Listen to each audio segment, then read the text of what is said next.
नमस्कार दोस्तों, मैं सीएम मनोज गुप्ता स्वागत करता हूं आप सबका हमारे YouTube channel all about taxes पर। हमारी इस वीडियो में हम बात करेंगे जीएसटी क्यूआरएमपी स्कीम के रिगार्डिंग वो सभी बातें कि कैसे आप जीएसटी क्यूआरएमपी स्कीम को ऑप्ट करेंगे, कैसे आप मंथली बेसिस पर टैक्सेस की पेमेंट करेंगे और क्वार्टरली बेसिस पर आप रिटर्न फाइल करेंगे। तो QRMP basically stands for quarterly return monthly payment scheme.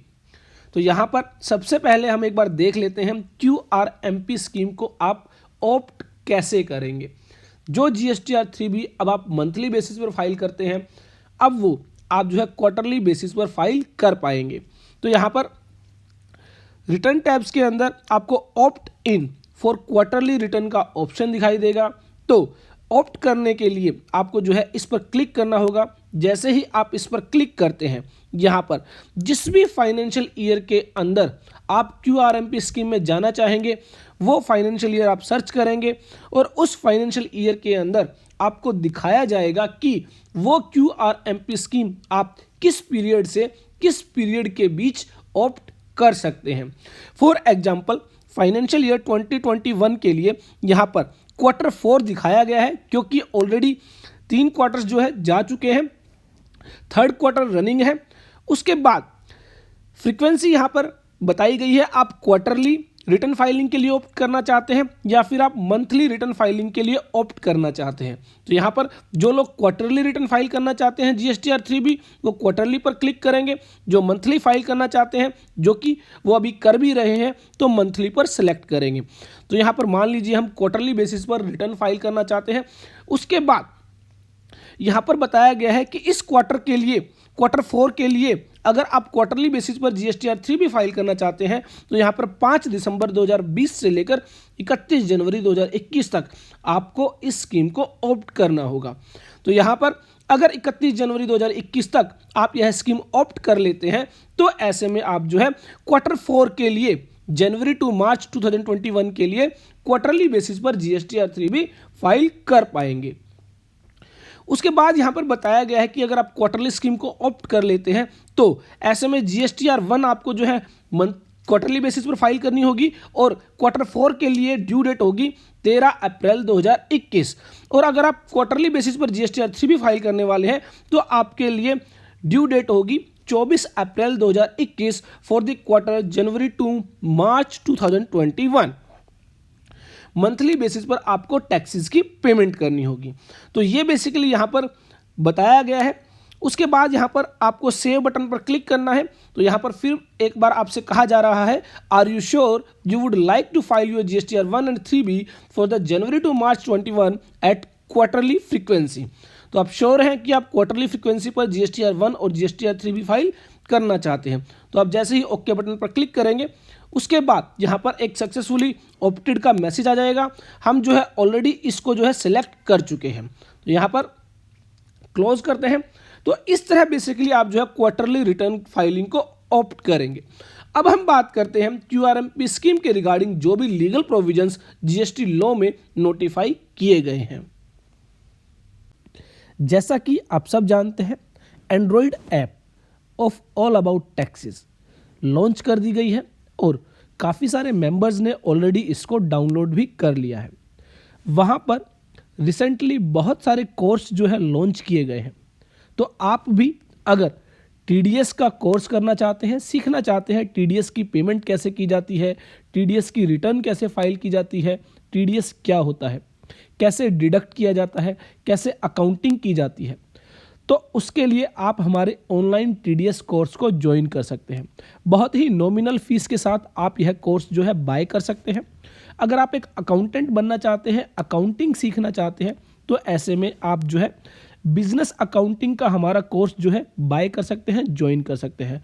बहुत ही नॉमिनल फीस 500 रुपीज़ के साथ आप इसको ज्वाइन कर सकते हैं। इसके अलावा आप इनकम टैक्स के तहत प्रैक्टिस करना चाहते हैं, इनकम टैक्स क्या होता है, 5 हेड्स के अंदर इनकम कैसे कंप्यूट की जाती है, इनकम टैक्स की पेमेंट कैसे की जाती है, रिटर्न कैसे फाइल की जाती है, फुल्ली प्रैक्टिकल कोर्स है। 1000 रुपये की मात्र फीस के साथ आप इसको ज्वाइन कर सकते हैं, बाय कर सकते हैं। उसके अलावा अगर आप सीखना चाहते हैं जीएसटी प्रैक्टिकल एक्सपेक्ट्स, जीएसटी क्या होता है, जीएसटी कैसे पे करते हैं, जीएसटी की रिटर्न्स कैसे फाइल करते हैं, आप यह कोर्स बाय कर सकते हैं फॉर 1500 रुपीज़ ओनली। इसके अलावा अगर आप एक सर्टिफाइड बिजनेस अकाउंटेंट बनना चाहते हैं, जहां पर आप अकाउंटिंग के साथ साथ TDS, GST, income tax, ESI और पीएफ इन सभी को जो है कवर करना चाहते हैं, तो आप हमारे कॉरपोरेट बिजनेस अकाउंटेंट कोर्स को ज्वाइन कर सकते हैं। मात्र 2500 रुपये की फीस रखी गई है। इसके अलावा आप हमारे साथ जुड़ सकते हैं। टेलीफोनिक कन्वर्सेशन के साथ आपकी जो भी प्रॉब्लम है वो आपकी सॉल्व की जाएगी, आपको गाइड किया जाएगा।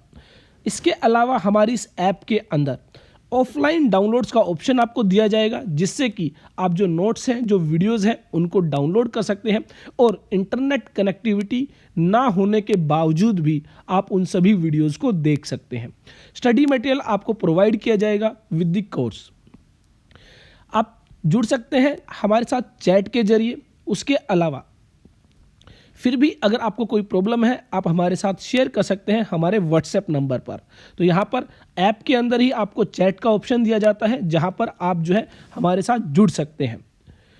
स्टोर के अंदर आपको ऑप्शन दिया जाता है, जो भी कोर्स आप बाय करना चाहते हैं वो कोर्स आप जो है बाय कर सकते हैं। तो I hope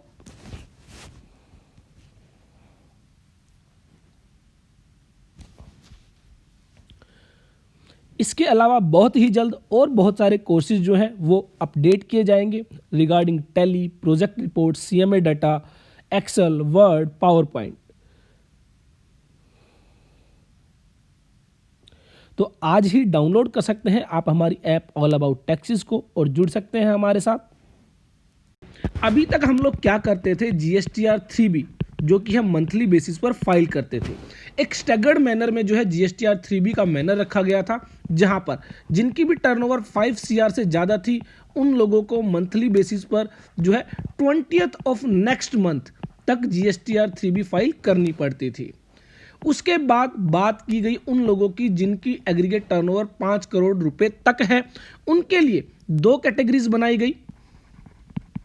up to 5 CR के लिए 2 कैटेगरीज बनाई गई। कैटेगरी 1 स्टेट्स के लिए जो है 22 of next month due date रखी गई और सेकंड कैटेगरी के लिए 24 ऑफ नेक्स्ट मंथ जो है ड्यू डेट रखी गई जीएसटीआर 3B के लिए। लेकिन अब यहाँ पर क्वार्टरली बेसिस पर जीएसटीआर 3B फाइल करने की बात की गई, तो सबसे पहले ज़रूरत थी कि जीएसटी लॉ के अंदर वो पावर दी जाए जिस पावर के तहत जीएसटीआर 3B को क्वार्टरली बेसिस पर किया जाए। तो इसके लिए finance act 2019, finance act number 2, जिसमें एक सेक्शन था सेक्शन 97। तो ये सेक्शन 97 है फाइनेंस एक्ट 2019 का, जिसके अंदर अमेंडमेंट की गई थी सेक्शन 39 ऑफ सीजीएसटी एक्ट 2017।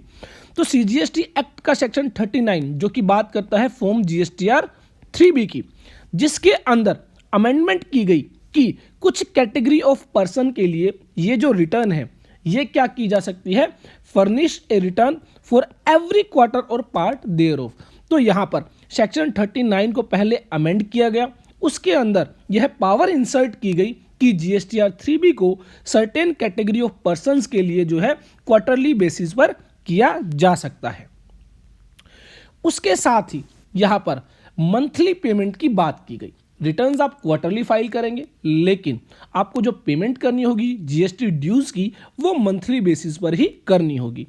इसके रिगार्डिंग भी यहाँ पर सबसेक्शन 7 के तहत अमेंडमेंट की गई और इसमें इंसर्ट किया गया कि जो टैक्स ड्यू होगा वो आपको मंथली बेसिस पर ही जो है वो पे करना होगा। तो सबसे पहले यहाँ पर आपको सेक्शन 39 जो है रेफर करना है, जिसमें अमेंडमेंट की गई इस पावर को इंसर्ट करने के लिए कि जीएसटीआर 3B को क्वार्टरली बेसिस पर फाइल किया जा सकता है और मंथली बेसिस पर जो है टैक्स की पेमेंट करनी होगी। उसके बाद रूल 61 के अंदर बेसिकली अमेंडमेंट की गई और यहाँ पर भी कहा गया कि जिनकी भी टर्नओवर 5 CR से ज़्यादा है, 5 CR से ज़्यादा है, उनके लिए on or before the 20th day of the month succeeding such month, तो उनके लिए ड्यू डेट वही रहेगी जो पहले होती थी। दैट मीन्स मंथली बेसिस पर जीएसटीआर 3B फाइल करनी होगी और 20th day of the next month जो है ड्यू डेट रहेगी। फॉर एग्जाम्पल अप्रैल 2020 के लिए जो है 20 मई 2020 जो है वो ड्यू डेट रहेगी। तो यहाँ पर सब सेक्शन 1 ऑफ सेक्शन 39 में बेसिकली उन लोगों की बात की गई जिनकी एग्रीगेट टर्नओवर 5 करोड़ रुपए से ज़्यादा है। उसके बाद बात की गई proviso to sub section 1 of section 39। तो सेक्शन 39 का जो सब सेक्शन 1 है उसके तहत जो प्रोविजो इंसर्ट किया गया, जिसमें बेसिकली कहा गया जिन लोगों की टर्नओवर 5 करोड़ रुपए तक है उनके लिए फॉर ईच क्वार्टर और पार्ट देयर ऑफ, तो दैट मीन्स क्वार्टरली बेसिस पर जो है वो GSTR 3B फाइल की जाएगी। तो यहां पर अगेन इन लोगों के लिए भी दो कैटेगरी बनाई गई, C1 और C2। कैटेगरी 1 के तहत जो भी व्यक्ति रजिस्टर्ड है, जिनका प्रिंसिपल प्लेस ऑफ बिजनेस है इन the state of Chhattisgarh, Madhya Pradesh, Gujarat, Maharashtra, Karnataka, Goa, Kerala, Tamil Nadu, Telangana, Andhra Pradesh, union territory of Daman and Diu, Dadra and Nagar Haveli, Puducherry, Andaman Nicobar Iceland और लक्षद्वीप। तो इन स्टेट्स में, इन यूनियन टेरिटरीज में अगर आप रजिस्टर्ड है तो ऐसे में 22nd day of the month succeeding such quarter, तो उस क्वार्टर के एंड होने के बाद जो नेक्स्ट मंथ होगा उसकी 22nd डे तक आपको जो है GSTR 3B फाइल करनी होगी। फॉर एग्जाम्पल अगर मैं बात करूं जनवरी 2021 से लेकर मार्च 2021 तक, तो इसके लिए 22nd ऑफ अप्रैल जो है ड्यू डेट रहेगी। उसके बाद कैटेगरी 2 स्टेट्स की बात की गई, जिनमें बात की गई in the state of Himachal Pradesh, Punjab, Uttarakhand, Haryana, Rajasthan, Uttar Pradesh, Bihar, Sikkim, Arunachal Pradesh, Nagaland, Manipur, Mizoram, Tripura, Meghalaya, Assam, West Bengal, Jharkhand, Odisha, the union territories of Jammu and Kashmir, Ladakh, Chandigarh और दिल्ली। इन लोगों के लिए 24th day of the month succeeding such quarter, तो क्वार्टर एंड होने के बाद जो नेक्स्ट मंथ होगा उसके 24th डे तक जो है GSTR 3B फाइल करनी होगी। For example January 21 to March 21 के लिए यहाँ पर ड्यू डेट रहेगी 24th ऑफ अप्रैल। तो ये आपकी ड्यू डेट्स रहेंगी for filing of GSTR 3B। और ये जो सिस्टम है ये आपका 1 जनवरी 2021 से एप्लीकेबल होने वाला है। उसके बाद अगर हम बात करें, रूल 61 में ही कहा गया कि आपको जो पेमेंट करनी होगी वो मंथली बेसिस पर करनी होगी। Every registered person required to furnish return every quarter under clause 2 of subrule 1 shall pay the tax due under proviso to subsection 7 of section 39 for each of the first 2 months of the quarter। तो पहले 2 महीनों के लिए by depositing the said amount in form GST PMT 06 by the 25th day of the month succeeding such month। तो basically यहां पर बताया गया कि जिनकी भी टर्नओवर 5 करोड़ से ज्यादा है उनको तो क्या करना होगा, GSTR 3B मंथली फाइल करनी होगी और GST भी मंथली पे करना होगा,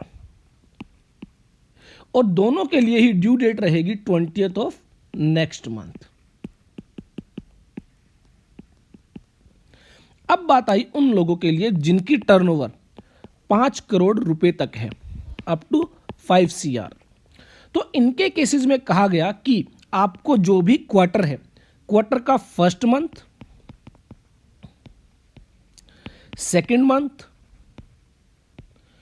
और थर्ड मंथ, एक क्वार्टर के अंदर 3 महीने होते हैं, तो इसमें आपको ध्यान रखना है फर्स्ट मंथ में जितना भी टैक्स ड्यू होगा वो आपको 25th ऑफ नेक्स्ट मंथ तक जो है पे करना होगा। सेकेंड मंथ का जो GST होगा वो भी आपको 25th ऑफ सेकेंड मंथ तक पे करना है। लेकिन थर्ड मंथ का जो GST होगा वो क्यूमुलेटिव बेसिस पर तीनों क्वार्टर का वो आपको up to the due date of GSTR 3B, जो कि अभी हमने देखा था 22nd और 24th, उस डेट तक आपको पे करना होगा। तो अगर मैं बात करूं जनवरी 21 से लेकर मार्च 21 वाले क्वार्टर के लिए, तो यहां पर आपको 25 फरवरी तक जो है जनवरी का टैक्स पे करना होगा, 25 मार्च तक जो है आपको वो फरवरी का टैक्स पे करना होगा, और मार्च महीने का जो GST है वो क्यूमुलेटिव बेसिस पर, जिसमें आपका जनवरी, फरवरी और मार्च तीनों महीनों का इकट्ठा जो है वो आपको पे करना होगा अप टू 22nd और 24th as the case may be. तो यहां पर आपको ध्यान रखना है, जो पहले 2 महीनों के लिए आप जो पेमेंट करेंगे वो करेंगे फॉर्म GST PMT 06 के जरिए, और जबकि लास्ट जब आप क्वार्टरली रिटर्न फाइल करेंगे तो उस केस में आप जो है, जैसे हम प्रेजेंटली 3B फाइल करते हुए टैक्स की पेमेंट करते हैं, आप जो है उसी तरह टैक्स की पेमेंट कर सकते हैं। तो यहाँ पर कुछ इस तरह पेमेंट का मैनर बताया गया कि किस तरह आप जो है क्वार्टरली बेसिस पर जब रिटर्न फाइल करेंगे कैसे आप टैक्स की पेमेंट करेंगे। तो ये आपको ध्यान रखना है, फॉर्म GST PMT 06 के जरिए आप जो है 25th day of the month succeeding such month, इस बेसिस पर जो है आप अपने GST की पेमेंट करेंगे। उसके बाद इंसर्ट किया गया एक नया रूल 61A, जो कि बात करता है manner of opting for quarterly return. तो जैसा कि अभी दिसंबर 2020 तक जो आपका प्रेजेंट सिस्टम है GSTR 3B का, जो आप मंथली बेसिस पर फाइल करते हैं वो चलता रहेगा, कंटिन्यू रहेगा। उसके बाद 1 जनवरी 2021 से आपको जो है क्वार्टरली रिटर्न का ऑप्शन दिया जाएगा, लेकिन उसके लिए आपको अपने आप को माइग्रेट करना होगा न्यू सिस्टम में, और इसके लिए कुछ कंडीशन बताई गई। कंडीशन बताई गई कि आपको क्या करना होगा। सबसे पहले आपको क्वार्टरली बेसिस पर रिटर्न फाइल करने के लिए ऑप्ट करना होगा, और इस ऑप्ट के लिए कहा गया आपको टाइम लिमिट दी जाएगी from the first day of the second month of the preceding quarter till the last day of the first month of the quarter. तो जिस भी क्वार्टर के लिए आप क्वार्टरली बेसिस पर रिटर्न फाइल करना चाहते हैं, उसके लिए फॉर एग्जाम्पल मान लीजिए आप जो है जनवरी 21 टू मार्च 21 इस क्वार्टर से जो है क्वार्टरली रिटर्न फाइल करना चाहते हैं, तो ऐसे में यहां पर कहा गया कि आपको 1 नवंबर 2020 से लेकर 31 जनवरी 2021 तक जो है क्वार्टरली बेसिस पर रिटर्न फाइल करने का जो ऑप्शन है उसको ऑप्ट करना होगा। यहां पर कहा गया first day of the month second month of the preceding quarter. तो यहां पर प्रीसीडिंग क्वार्टर जो हो जाता है वो हमारा हो जाता है अक्टूबर 20 टू दिसंबर 20, और इसका सेकेंड मंथ हो जाता है नवंबर, और उसका फर्स्ट डे हो जाता है 1 नवंबर 2020 till the last day of the first month of the quarter. जिस मंथ के लिए आप जो है quarterly return file option choose करना चाहते हैं, तो उसका फर्स्ट मंथ हो जाता है जनवरी 21 और लास्ट डे हो जाता है 31। तो 1 नवंबर 2020 से लेकर 31 जनवरी 2021 तक आप जो है क्वार्टरली रिटर्न फाइल करने के ऑप्शन को ऑप्ट कर सकते हैं। उसके साथ ही यहां पर एक और कंडीशन बताई गई कि जब आप एक बार यह ऑप्शन एक्सरसाइज कर लेंगे तो आप फ्यूचर टैक्स पीरियड के लिए जो है क्वार्टरली बेसिस पर ही रिटर्न फाइल करेंगे, अनलेस जब तक कि आप उस क्वार्टरली रिटर्न फाइल करने के ऑप्शन के लिए इनएलिजिबल नहीं हो जाते। दैट मीन्स इन केस अगर आपकी एग्रीगेट टर्नओवर 5 करोड़ रुपए से ज़्यादा हो जाती है तो ऐसे में आपको मंथली रिटर्न फाइल करने के ऑप्शन को चूज करना होगा, अदरवाइज आप क्वार्टरली बेसिस पर ही अपनी रिटर्न फाइल करते रहेंगे।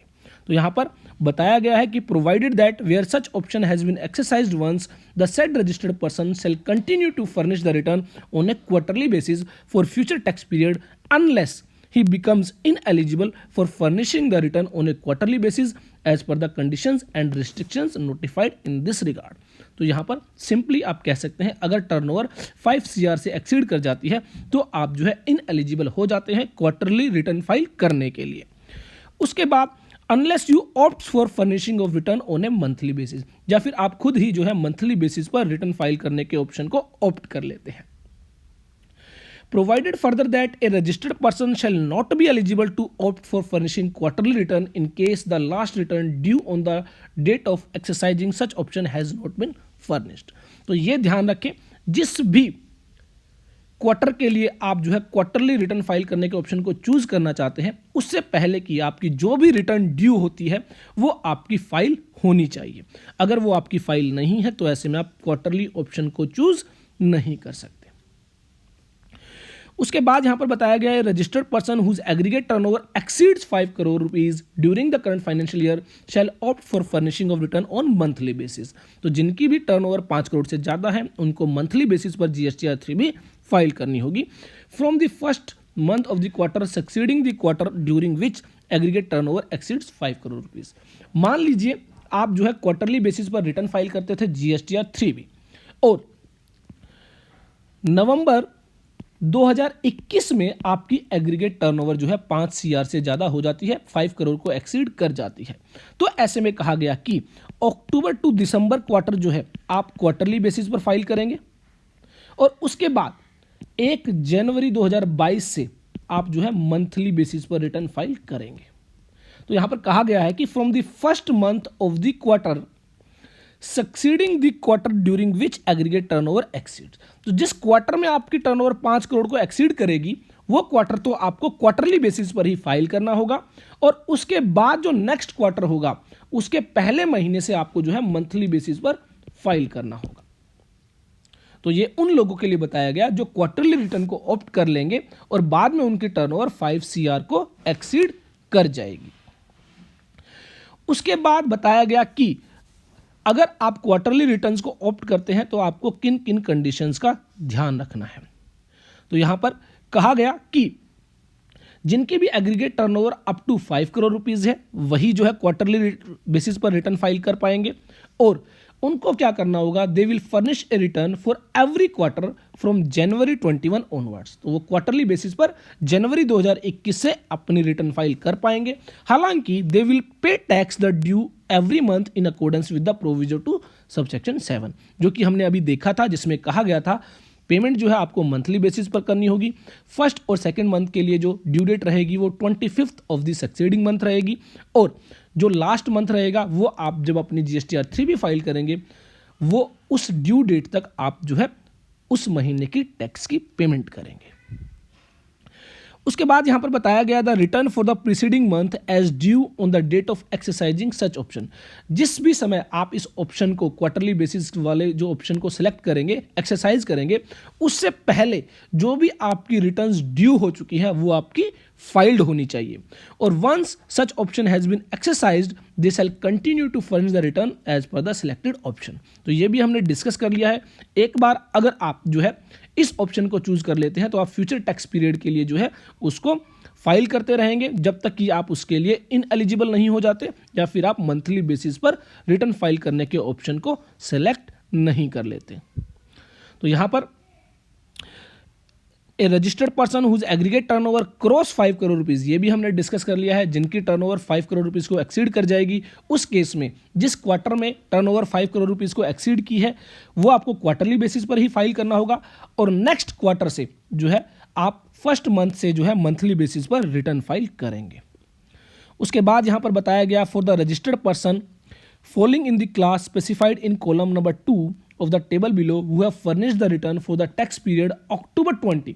तो यहां पर अगर आप जो है क्वार्टरली बेसिस पर रिटर्न फाइल करना चाहते हैं तो एटलीस्ट आपकी जो है अक्टूबर 20 की जो है रिटर्न फाइल हो जानी चाहिए on or before 30th November 2020। It shall be deemed that they have opted under sub-rule 1 of Rule 61A of the said rules for monthly or quarterly furnishing of return as mentioned in column number 3। तो basically यहाँ पर बताया गया है जिनकी भी turnover अभी तक 1.5 करोड़ रुपए तक थी और जिन्होंने क्वार्टरली बेसिस पर GSTR 1 फाइल करने के ऑप्शन को चूज किया था वो क्वार्टरली बेसिस पर ही GSTR 3 भी फाइल कर पाएंगे।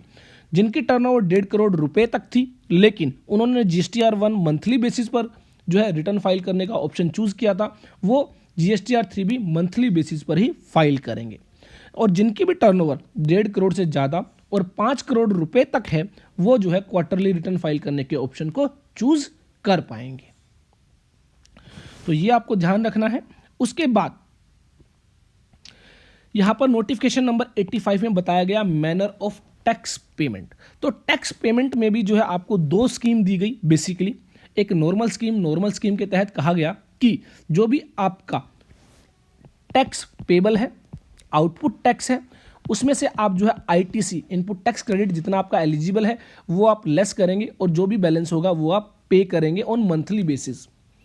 और दूसरी स्कीम दी गई जिसके अंदर कहा गया कि एक फिक्स अमाउंट जो है आप पे करेंगे 35% of the net of the tax liability paid by debiting the electronic cash laser in the return for the preceding quarter. तो फॉर एग्जाम्पल मान लीजिए आप अप्रैल 2021 से लेकर जून 2021 तक के लिए जो है टैक्स की पेमेंट करना चाहते हैं। तो ऐसे में बेसिकली क्या कहा गया कि या तो आप जो है नॉर्मल स्कीम ऑप्ट करें जिसमें आपका जितना भी टैक्स पेबल है उसमें से आप मंथली बेसिस पर जो भी आपका आईटीसी बनता है एलिजिबल आईटीसी वो लेस करेंगे और बैलेंस आप जो है पे करेंगे मंथली बेसिस पर, जो कि अभी तक हमने डिस्कस किया। दूसरे सिस्टम में कहा गया कि आप क्या करेंगे, आप जो है प्रीसीडिंग फाइनेंशियल ईयर जो कि आपका बनता है जनवरी, preceding quarter January 21 to March 21, इसके अंदर जो भी आपने इलेक्ट्रॉनिक कैश लेजर के जरिए जितनी भी टैक्स की पेमेंट की उसका 35% जो है आप जो है अप्रैल 21 के लिए जो है टैक्स पे करेंगे। The tax liability paid by debiting the electronic cash laser in the return for the last month of the immediately preceding quarter. और अगर आपने मंथली बेसिस पर रिटर्न फाइल की है तो ऐसे में आपने जो भी लास्ट मंथ में जो भी आपने जो इलेक्ट्रॉनिक कैश लेजर के जरिए पेमेंट की है उसका 35% जो है आप पे करेंगे। तो फॉर एग्जांपल मान लीजिए अप्रैल 21 टू जून 21 के लिए जो आप टैक्स की पेमेंट करना चाहते हैं, लेकिन इससे पहले जो आप रिटर्न फाइल कर रहे थे वो आप मंथली बेसिस पर कर रहे थे, तो यहाँ पर जो आपका मार्च 21 जो लास्ट मंथ होगा उसका 35% जो भी आपने इलेक्ट्रॉनिक कैश लेजर के जरिए जो भी लायबिलिटी पे ऑफ की होगी उसका 35% आपको डिपॉजिट करना होगा। उसके अलावा यहां पर कहा गया कि अगर आपके इलेक्ट्रॉनिक कैश लेजर और electronic credit laser, cash ledger और क्रेडिट लेजर इन दोनों को मिलाकर इतना बैलेंस है जो आपकी आउटपुट लायबिलिटी को पे करने के लिए सफिशिएंट है, तो ऐसे में आपको 35% पे करने की जरूरत नहीं है। For the second month where the balance in the electronic cash ledger और electronic credit ledger is adequate for cumulative tax liability, और सेकेंड मंथ में आपको देखना होगा फर्स्ट मंथ और सेकेंड मंथ दोनों को मिलाकर इतना बैलेंस आपके कैश लेजर और क्रेडिट लेजर में है जो आपकी आउटपुट लायबिलिटी को पे करने के लिए सफिशिएंट है, तो ऐसे में आपको 35% डिपॉजिट कराने की जरूरत नहीं है। सर्कुलर के जरिए और ज़्यादा क्लियर किया गया है जो हम एग्जाम्पल के साथ भी आपके साथ डिस्कस करेंगे। तो सबसे पहले एलिजिबिलिटी जो हम ऑलरेडी डिस्कस कर चुके हैं, जिनकी भी टर्नओवर 5 करोड़ रुपए तक होगी उनको जो है क्वार्टरली बेसिस पर रिटर्न फाइल करने का ऑप्शन दिया जाएगा और यह इफेक्टिव होगा फ्रॉम 1 जनवरी 2020। सर्कुलर नंबर 143 के अंदर बताया गया कि exercising option for QRMP scheme, तो QRMP स्कीम को एक्सरसाइज करने के लिए आपको जो है टाइम लिमिट दी गई है, वो बेसिकली दी गई है from the first day of the second month of preceding quarter to the last day of the first month of the quarter. तो फॉर एग्जाम्पल यहाँ पर एग्जाम्पल के जरिए समझाया भी गया है, a registered person intending to avail of the scheme for the quarter July to September. तो एक बंदा जो है जुलाई टू सितंबर के लिए जो है क्वार्टरली बेसिस पर रिटर्न फाइल करना चाहता है, तो ऐसे में उसको यहाँ पर कहा गया कि इससे पहले का जो क्वार्टर होता है वो होता है आपका अप्रैल टू जून। तो यहाँ पर कहा गया कि 1 मई इस क्वार्टर का जो भी सेकंड मंथ होगा वो होगा आपका 1 मई, और इस क्वार्टर का जो फर्स्ट मंथ होगा वो होगा आपका जुलाई से 31 जुलाई लास्ट डे। तो 1 मई से 31 जुलाई के बीच उसको क्वार्टरली बेसिस पर रिटर्न फाइल करने का ऑप्शन चूज करना होगा। तो he can exercise his option during first day of May to 31st day of July if he is exercising his option on 27 July. मान लीजिए वो 27 जुलाई को इस ऑप्शन को एक्सरसाइज करना चाह रहा है, तो इससे पहले आपको देखना होगा कि इससे पहले की जो रिटर्न है वो रिटर्न है जून की, और जून की रिटर्न ड्यू हो जाती है 22 या फिर 24। तो ऐसे में 27 जुलाई से पहले जो रिटर्न ड्यू हो चुकी है जून 2020 की, वो जो है जून 2021 की, वो जो है उसको फाइल करनी होगी, तभी वो जो है ऑप्शन एक्सरसाइज कर पाएगा। तो he is opting on 27 July for the quarter July to September. In such case, he must have furnished the return for the month of June, which was due on 22nd or 24th, as the case may be. उसके बाद बताया गया registered person are not required to exercise the option every quarter. तो एक बार आप choose कर लेते हैं, ऑप्ट कर लेते हैं, तो फ्यूचर में आप सभी जो है क्वार्टरली बेसिस पर ही जो है रिटर्न फाइल करते रहेंगे, unless and until you are not eligible और you are opting for monthly return filing option. उसके बाद बताया गया for the first quarter of the scheme जब आप ले लेते हैं उसके फर्स्ट क्वार्टर के तहत आपको क्या करना होगा। For the quarter January 21 to March 21, In order to facilitate the taxpayer, it has been decided that all the registered person whose aggregate turnover for financial year 1920 is up to 5 crore rupees. तो सबसे पहले तो आपको check करना होगा आपकी financial year 1920 में aggregate turnover कितनी है। अगर वो 5 करोड़ रुपए तक है तो ऐसे में आप क्वार्टरली बेसिस पर रिटर्न फाइल करने के ऑप्शन को चूज कर पाएंगे। और उसके लिए आपको करना क्या होगा, जो आपकी लास्ट मंथ की रिटर्न है जो कि अक्टूबर 2020 की होगी वो आपको फाइल करनी होगी, अगर आप जनवरी 21 टू मार्च 21 के लिए क्वार्टरली ऑप्शन को चूज करना चाहते हैं।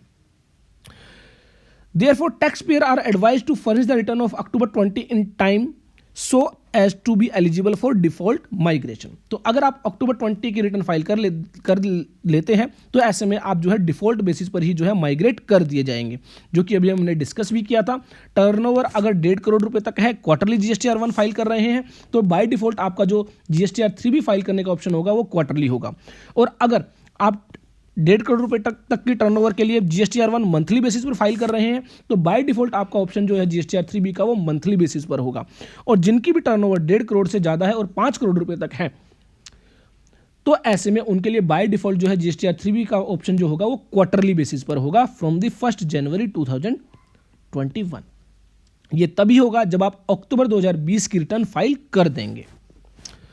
Above default option has been provided for convenience of registered person based on their anticipated behavior. However, such registered person are free to change the option. तो यहाँ पर ये ऑप्शन जो है बाय डिफॉल्ट रहेंगे, अगर आप इनको चेंज करना चाहते हैं तो आप चेंज कर पाएंगे। From 5th of December 2020 to 31st January 2020, तो 5 दिसंबर से लेकर आपको जो है 31 जनवरी तक का समय दिया जाएगा बाय डिफॉल्ट ऑप्शन को चेंज करने के लिए। और एक बार फिर से यहाँ पर बताया गया जिनकी भी टर्नओवर 5 करोड़ को एक्सीड कर जाएगी उनको इस स्कीम से बाहर आना होगा। दैट मीन्स उनको मंथली बेसिस पर जो है रिटर्न फाइल करनी होगी।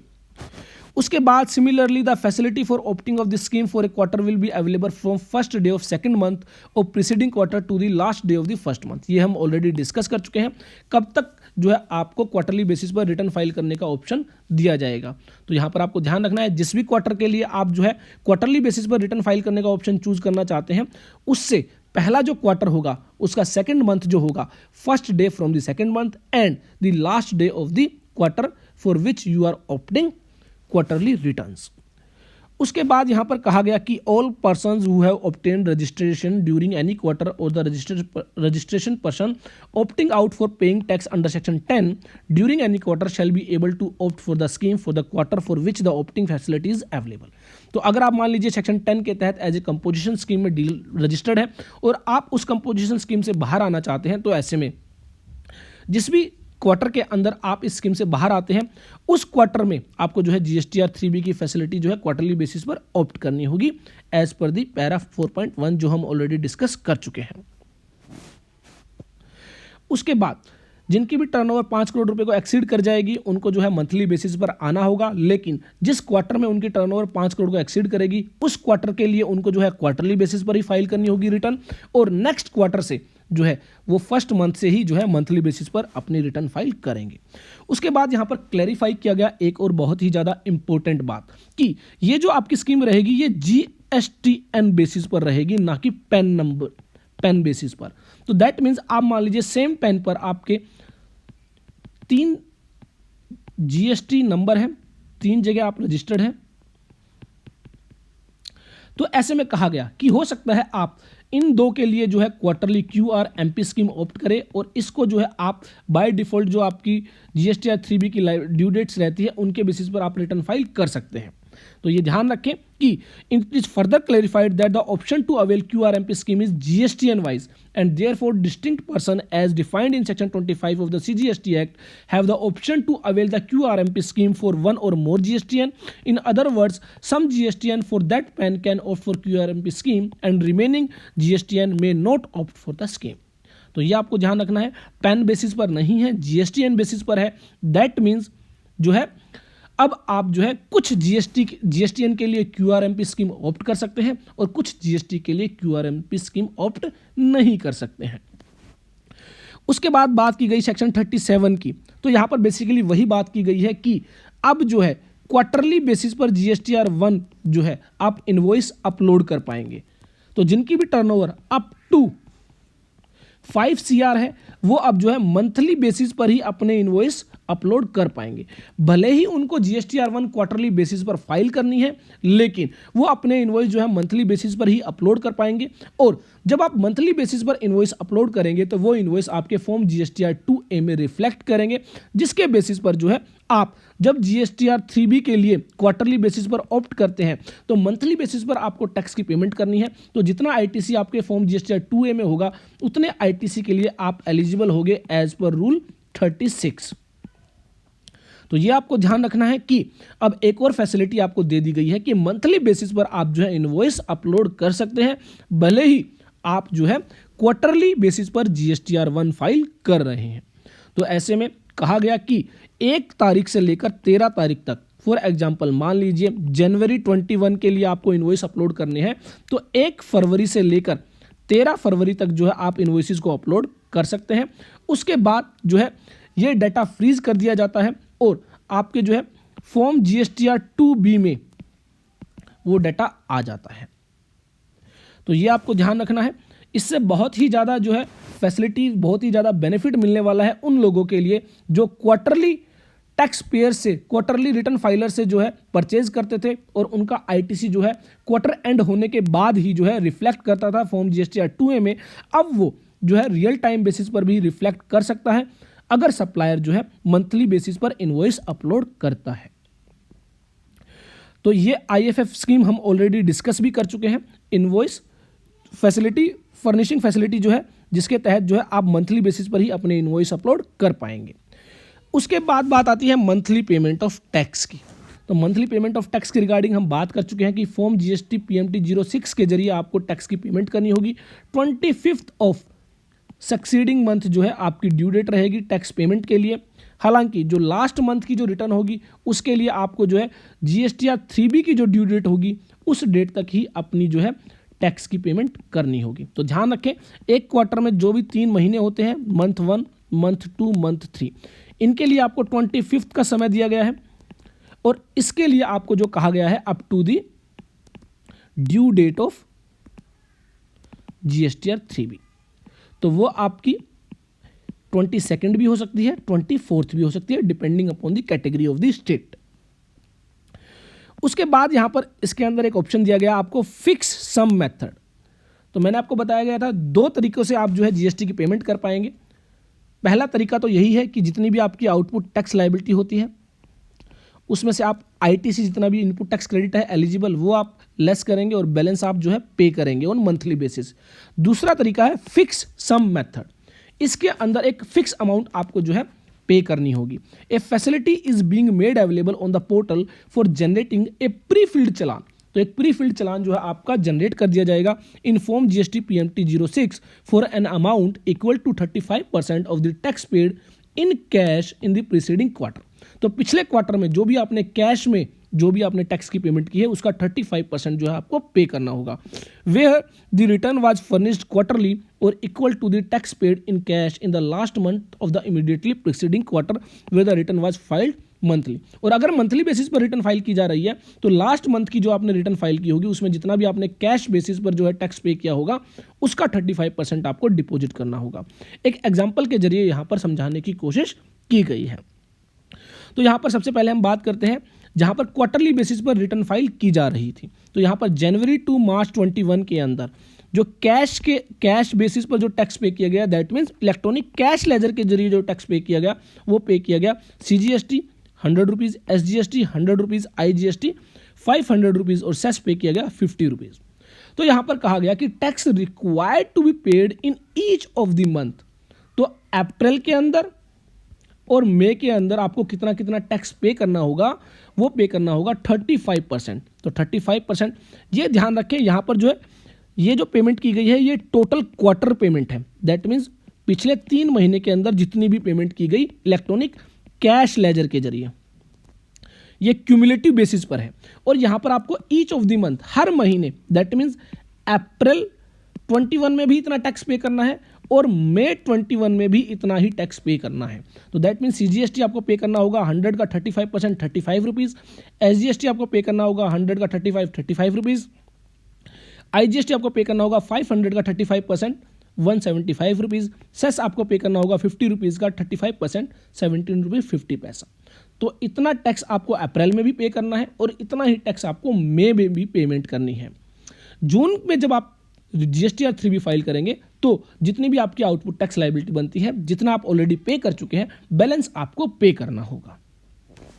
और अगर मान लीजिए आपने जो लास्ट रिटर्न फाइल की वो मंथली बेसिस पर की है, तो ऐसे में आप देखेंगे लास्ट मंथ का जो भी आपने टैक्स पे किया इलेक्ट्रॉनिक कैश लेजर के जरिए, तो यहाँ पर मार्च 21 में जो आपने पे किया, मान लीजिए CGST पे किया 50 रुपीज़, SGST पे किया 50 रुपीज़, IGST पे किया 80 रुपीज़, तो ऐसे में यहाँ पर जो है tax required to be paid in the each of the month वो आपका रहेगा 100%। CGST भी आपको पे करना होगा 50 रुपीज़, SGST भी पे करना होगा 50 रुपीज़, IGST भी पे करना होगा 80 रुपीज़। ये आपको अप्रैल 21 में भी करना है और मई 21 में भी इतना ही टैक्स पे करना है। तो ये ध्यान रखें, अगर आप फिक्स सम मेथड के बेसिस पर पे करना चाहते हैं तभी आपको ऐसा करना है। अगर क्वार्टरली बेसिस पर फाइल कर रहे हैं तो 35% की कंडीशन लगाई है, और अगर मंथली बेसिस पर कर रहे हैं तो 100% ऑफ द लास्ट मंथ जो आपने इलेक्ट्रॉनिक कैश लेजर के जरिए टैक्स पे किया है वो आपको पे करना होगा। उसके बाद दूसरा मेथड है सेल्फ असेसमेंट मेथड, तो जिसमें आपको क्या करना है, अपनी आउटपुट लायबिलिटी से ITC लेस करना है और जो बैलेंस है वो आपको फॉर्म GST PMT 06 के जरिए पे करना है। The said person in any case can pay the tax due by considering the tax liability on inward and outward supplies and the input tax credit available in form GST PMT 06. In order to facilitate ascertainment of the ITC available for the month, an auto-drafted ITC statement has been made available in form GSTR 2B for every month. तो यहाँ पर कह दिया गया कि जितना आपका GSTR 2B के बेसिस पर आपका जो है ITC रहेगा वो आप जो है फॉर्म GSTR 2B से पता लगा सकते हैं, और उस बेसिस पर जो आपकी आउटपुट टैक्स लायबिलिटी बनती है उसमें से आप अपना ITC क्रेडिट अवेल करेंगे और बैलेंस जो है GST PMT 06 के जरिए पे करेंगे। तो ये दो मेथड बेसिकली बताए गए हैं GST की पेमेंट के लिए QRMP स्कीम के तहत। तो आई होप कि सभी लोग जो है सेल्फ असेसमेंट मेथड को ही फॉलो करने वाले हैं, लेकिन फिर भी एक फिक्स अमाउंट का जो है आपको फिक्स सम मेथड का एक ऑप्शन आपको दे दिया गया, जहां पर आपको ITC चेक करने की ज़रूरत नहीं होगी। जो भी आपने लास्ट इलेक्ट्रॉनिक कैश लेजर के जरिए पे किया है उसके जरिए आप जो है पे कर सकते हैं।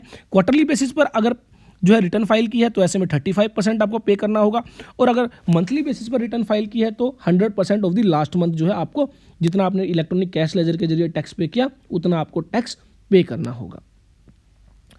यहाँ पर बताया गया कि आपको ध्यान रखना है कि आपका जो कैश बैलेंस है प्लस जो क्रेडिट बैलेंस है वो इतना होना चाहिए कि आपकी टैक्स लायबिलिटी को पे करने के लिए सुफिशिएंट हो।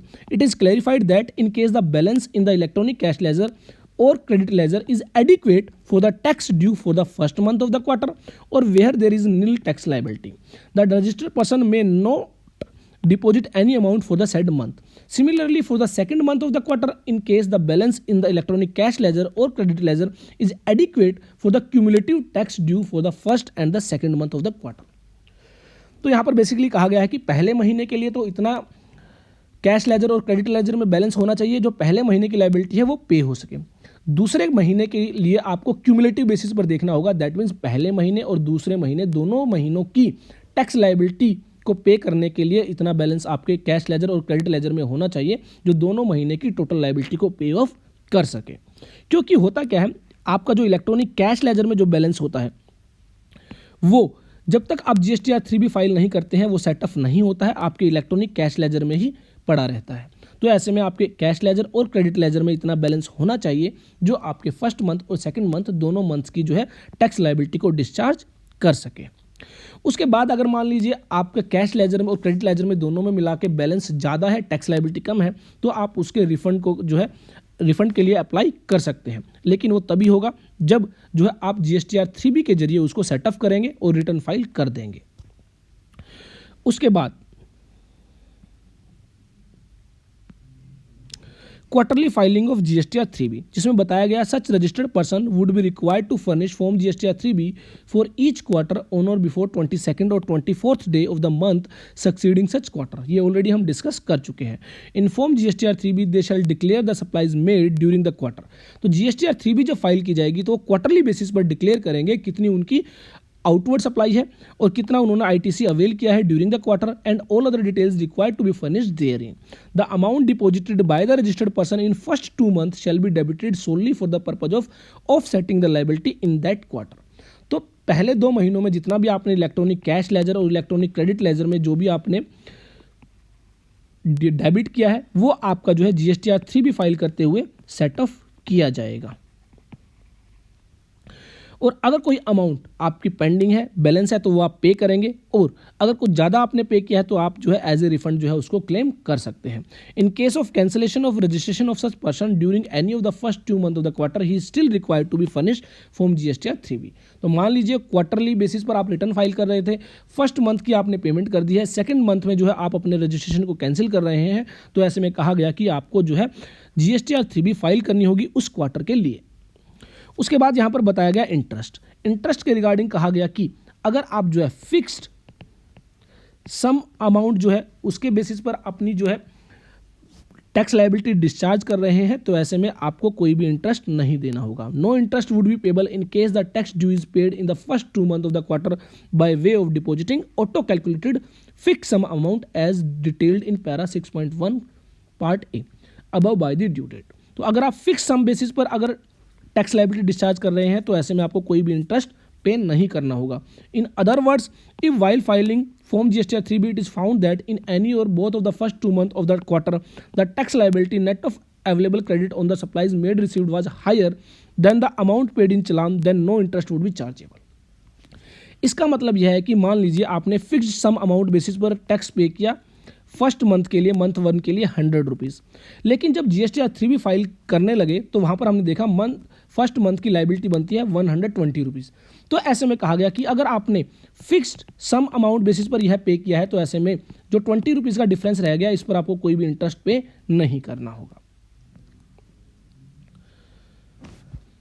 Provided they deposit some calculated amount for each of the first 2 months and discharge their entire liability for the quarter in the form GSTR 3B of the quarter by the due date। तो अगर GSTR 3B में जितनी भी आपकी tax liability बनती है वो आप ड्यू डेट तक डिपॉजिट कर देते हैं तो ऐसे में आपको कोई भी इंटरेस्ट पे नहीं करना होगा। लेकिन अगर आपने सेल्फ असेसमेंट बेसिस पर जो है पेमेंट की है तो ऐसे में आपको इंटरेस्ट पे करना होगा। In case such payment of tax by depositing the system calculated amount in form GST PMT 06 is not done by due date, interest would be payable at the applicable rate. तो अगर मान लीजिए आप fix sum amount basis पर भी tax की payment कर रहे हैं लेकिन आपने ड्यू डेट तक इसको पे नहीं किया, आफ्टर ड्यू डेट आपने पे किया, जो 25th डे होता है उसके बाद पे किया, तो आपको इंटरेस्ट पे करना होगा। Further, in case form GSTR 3B for the quarter is furnished beyond the due date, interest would be payable as per the provision of section 50। तो अगर आप GSTR 3B लेट फाइल करेंगे तो ऐसे में आपको जो है टैक्स की पेमेंट करनी होगी। यहाँ पर इलस्ट्रेशन के जरिए आपको समझाया गया है, आप इलस्ट्रेशन जो है रीड कर सकते हैं। उसके बाद एप्लीकेबिलिटी ऑफ लेट फीस की बात की गई। लेट फीस के रिगार्डिंग कहा गया कि अगर आप जो है लेट रिटर्न फाइल करेंगे तो ऐसे में लेट फीस एप्लीकेबल होगी। Late fees is applicable for delay in furnishing of return detailed of outward supply as per the provision of section 47 of the CGST act. As per the scheme the requirement to furnish the return under the provision to section 7 is quarterly, accordingly late fees would be applicable for the delay in furnishing of the said quarterly return. तो जो 22nd of quarter next quarter जो है आपको file करनी होती है, 24th of the next quarter जो भी आपका मंथ होता है वहाँ तक आपको GSTR 3B फाइल करनी होती है। इसके बियॉन्ड अगर आप फाइल करेंगे तो आपको लेट फीस पे करनी होगी। It is clarified that no late fees is applicable for delay in payment of tax in first 2 months of the quarter. तो ये ध्यान रखें कि लेट फीस जो एप्लीकेबल होगी वो GSTR 3B के लिए होगी। पेमेंट के लिए आपको लेट फीस नहीं देनी होगी। लेट पेमेंट के लिए आपको इंटरेस्ट पे करना होगा। It is requested that stable trade notice में बी इशूड। तो ये बेसिकली सर्कुलर इशू किया गया जिसमें समझाया गया कि किस तरह आप जो है आप क्वार्टरली रिटर्न्स को ऑप्ट करेंगे, किस तरह आप मंथली बेसिस पर जो है टैक्स की पेमेंट करेंगे। आई होप आपके लिए यह यूजफुल होगा। इसके रिगार्डिंग आपका कोई भी क्वेश्चन है, कोई भी डाउट है तो आप हमसे शेयर कर सकते हैं। Thanks for watching, keep liking, keep sharing all about